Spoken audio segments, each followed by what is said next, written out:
जय जोहार जय आदिवासी मित्रांनो, आपण बघत आहेत भास जोहार न्यूज महाराष्ट्र, आवाज आदिवासींचा।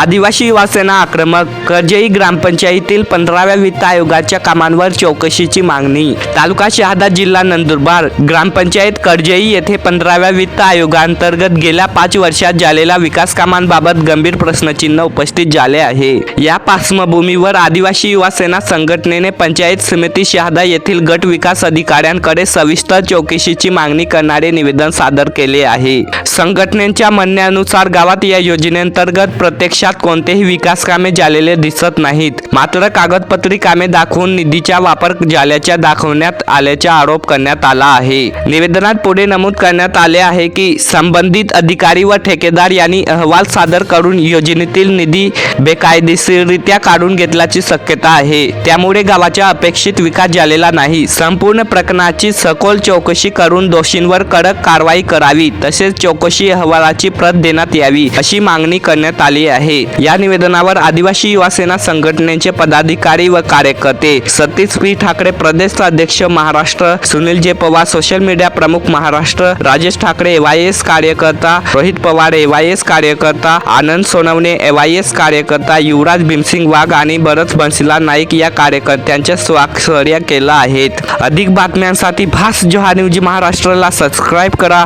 जय जोहार जय आदिवासी, आपके जय जय संविधान।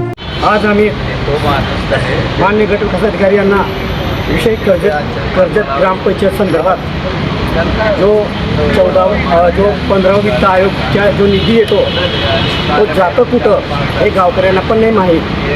स्थानिक लोकांनी विचारायला जातात तर ग्रामसेवक व तिथले काही सदस्य हे उडवडीचे उत्तर देत आहेत। म्हणून आज या कर्जत गावातील काही लोकांनी इथं येऊन जे निवेदन दिले त्याची लवकरात लवकर चौकशी होण्यात यावी। तिथं गटारीची समस्या आहे, पाण्याची समस्या आहे, आरोग्याची समस्या आहे। मग शासन एवढा निधी उपलब्ध करून देतो या गावाच्या विकासासाठी करतोय की या अधिकाऱ्यांसाठी करतोय हा प्रश्न उपस्थित पडतोय।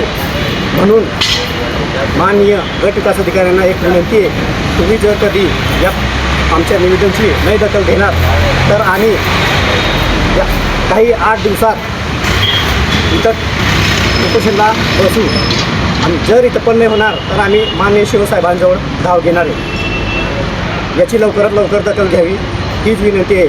आपकी जय जोहार, जिंदाबाद।